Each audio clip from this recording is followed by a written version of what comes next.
What's up? I'm Dan Fredenberg, and this is another Chance Encounter. Hey, what's up? I'm Dan Fredenberg. I'm a commercial real estate guy. I'm from the internet.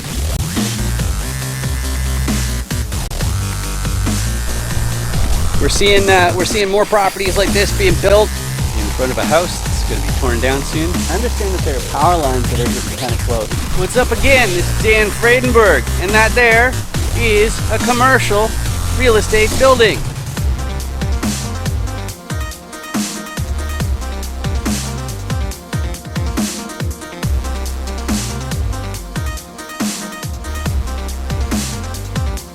I'm joined today with Lacey Stultz. How you doing today, Lacey? I'm so good. Thank you. Awesome, awesome. And I'm good too because my favorite audience member is here today. And so what are we doing today, audience member? Well, if you've never seen a commercial real estate chance encounter before, this is what happens. I talk to commercial real estate investors, investors in real estate in general, and I go through the 5 different motivations that I find distinguishes the different commercial real estate investors. And I say, hey, which one's you?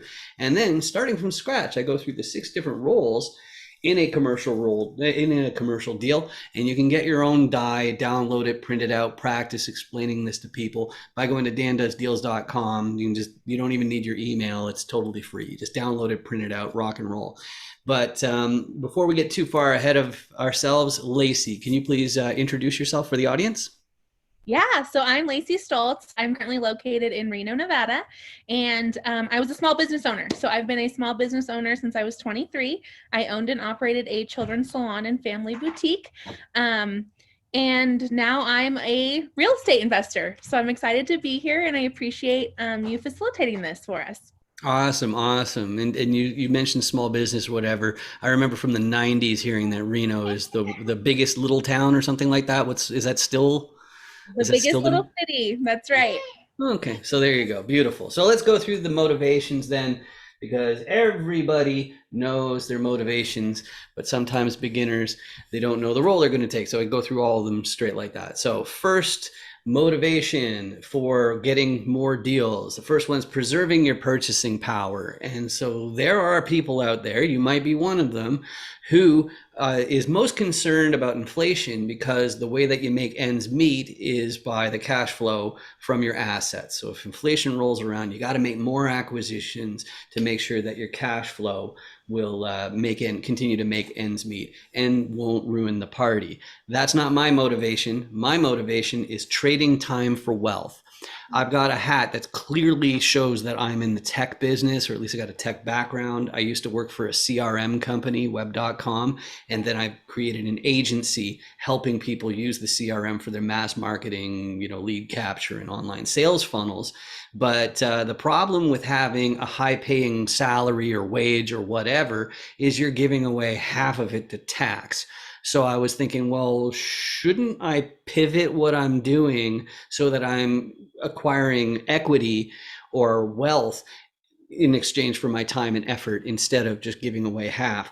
So that's what I'm up to in this whole process. But most people want to fast track their retirement, and specifically that means they want to, drop down a couple gears in their life. They want to cut down the number of months per year that they have to work, maybe the weeks per month, the days per week.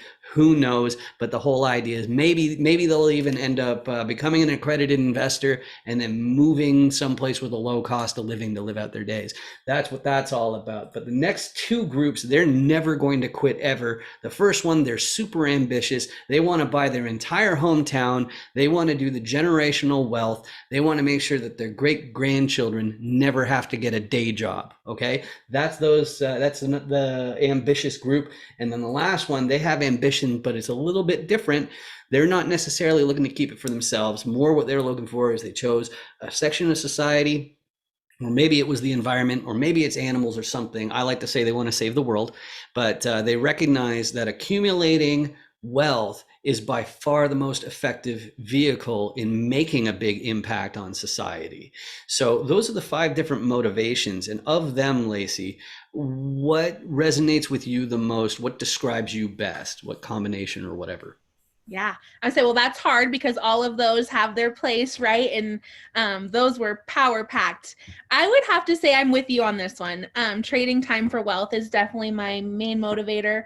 Um, as well as my second is, helping people. So, you know, in the small business industry as a hairstylist, I realized very quickly that I needed more resources than what my scissors could do.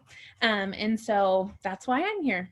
Yep, and it's nothing to be ashamed of. It's like I went into tech because like tech is supposed to have this great big paycheck attached with it, and you're supposed to be like, okay, well, if you find a profession that's really in need, then you shouldn't have to worry too much. You're at least leaving the door open for retirement. But with the recent inflation, it really seems that when it comes to real estate, you either have to play the game or you're going to lose at it. Those are your only two choices. And I even find it unfortunate, but whatever. Maybe you don't know enough about commercial real estate. So let's fix that by going through the 6 different roles. So we'll start with a repositioner because that's what makes the most sense to people when I start. A repositioner is a person who looks at a whole bunch of different properties. So they're in acquisition. But what are they doing? Well, first they're using a fancy word. It's called underwriting. So they're doing the math on the building. And because they're in acquisitions, they're doing the math to make sure that the seller is telling the truth, making sure that the building's actually making as much as they say it is. But further, they're doing the math because they're looking for upside. They need that property, if they acquire it, to make more money than it is right now. And the tools in their toolbox that a repositioner has, the first one is more efficient operations. You stop those Benjamins from going down the toilet. And operations, of course, has more to it than just unclogging toilets and collecting rents and doing the books and all that sort of stuff. There's also a marketing part, which is one of my fortes, which is to make sure that the vacancy rate stays low. But there are also a few other ones like automation, because I'm a programmer as well. Then that's what I contribute to my GP teams. But if you're a repositioner, that's probably not going to be enough. Real estate is always competitive. So the other main tool that repositioners often have is they can do a value add or a renovation to make sure that the units are nicer. And then that way you can charge more rent. And that is just flat out upside. But if you're a repositioner like me and you're from the internet, you got a big problem. And that is you need boots on the ground. You need a local. You need somebody who can be there in an hour or two. And that sure isn't going to be me, because I'd have to find my passport first, and who knows how long that'll take. So if you get all of these people to stand in a line next to each other and you turn around to a tenant and say, hey, who are all those people? They'll probably say, they're the owners. And of course, it's not that simple. If you want to buy an expensive asset, you got to go to the banks. You got to go to the financiers. So that includes like capital raisers and whatnot. But the financiers, they're going to ask you a question that I haven't answered yet. The financiers are going to want to know, who's your sponsor? Who's your KP? And if you want to buy, say, a 350 or a 1,500 apartment complex, unit apartment complex, then even if you're Elon Musk, richest man on earth, if you want to get a loan, you have to have somebody in the fold who already owns a similar asset. And there's a couple other requirements as well. One is having a certain amount of liquidity, and then the other one is a balance sheet of at least the amount of the loan. But if you have all those pieces, you've got yourself a commercial real estate deal. So Lacey, out of those, what's your core competency that you're most likely to contribute? And I do notice that you mentioned that you're in real estate. Like, are you focusing on single family, or are you doing commercial? Oh, you're muted. Goodness gracious, I apologize. No problem. So I'm actually focused in commercial real estate, multifamily, as well as I have some interest in RV parks. And so for that, I'm definitely focusing my efforts right now on repositioning. And I love the idea. I'm not there yet. So right now I'm focusing on getting my network, as well as meeting professionals that know more about this space than I do. Great. So it sounds like the ones that you need the most is more repositioners, but the bigger one would probably be more sponsors. Is that accurate, or is there somebody else on the diet? And don't break any SEC restrictions. You're not allowed to entice investors unless you have a 506c exemption. Okay, so no enticing investors. But as far as like who can help you most, is it repositioners and sponsors, or do you have some other roles that you could use the best? Yep, you've got it. You've got it. Okay, sweet. And then as far as an ideal property goes, you said that you've got, you're flexible as far as like RV parks. I love RV parks as well, for lots of different reasons. But when commercial investors ask each other, what's your buy box or what's your ideal property, what they're really looking for is they want to know the geography. Okay, so what states, what counties, that sort of thing. They want to know the unit count. Okay. And that's true for commercial properties, like all the different types. And the other thing they're going to want to know is the class. And unfortunately, they use the exact same word for two different things, and they use the exact same rating system for both of them. So one meaning of class is they're talking about the condition of the property. Okay. Is it in good shape? Yes or no? And it's A, B, C, and so on. The other one is what's the area like? So what's the crime rate? Proximity to schools and jobs and things like that. That's the other meaning of class, and that's also ABC. So as far as the perfect ideal property where it's easier for you to say yes and it's more difficult for you to say no, Lacey, can you describe that? Yeah.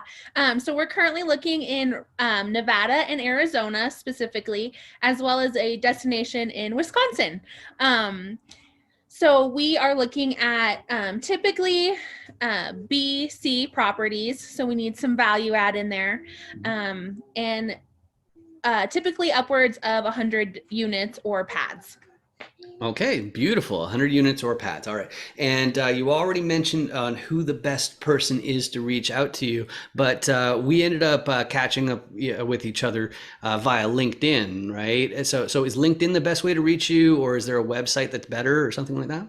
Yeah, so I am on LinkedIn under Lacey Stultz, as well as on Instagram. So Instagram is Heirloom Capital Partners, and I would love to connect. All right, beautiful. And so the only thing left then is actually for you in the camera there, which is I need to draw your attention. Don't look too carefully. Under my left hand, you'll see this big, ugly red button that it's kind of the thing I hate more than anything else in the entire world, because it's standing in the way between me and YouTube paying for these videos. So please, if you could do me a big favor, you can hit that awful red button and turn it into the gray button of tranquility.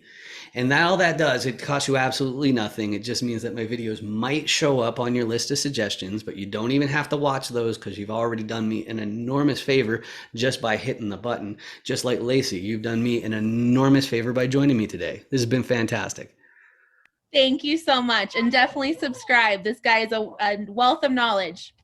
Awesome. Thanks. I just want to tell you, because I've actually seen your website, Real Estate is a Scam, before, and I loved it. Oh, cool. Yeah, because I think it's really so spot on. There's good stuff, bad stuff in every industry.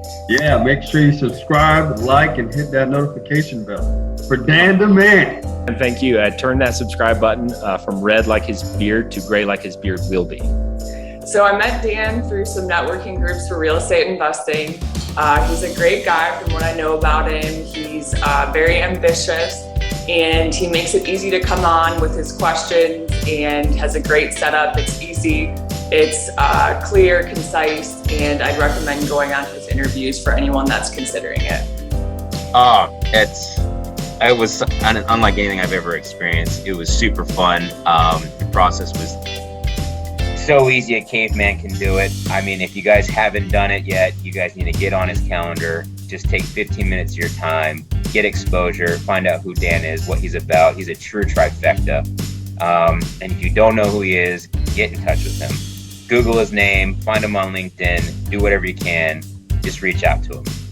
So I really appreciate the format.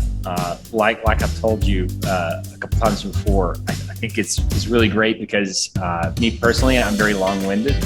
I have to purposefully make things more concise, but the way I take things in is I definitely prefer things to be concise and straight to the point and concentrated. And the chance encounters really do that great for individuals. So you can get a good grasp on who they are, what do they do, why do they do it, what space do they operate in. That's why I love chance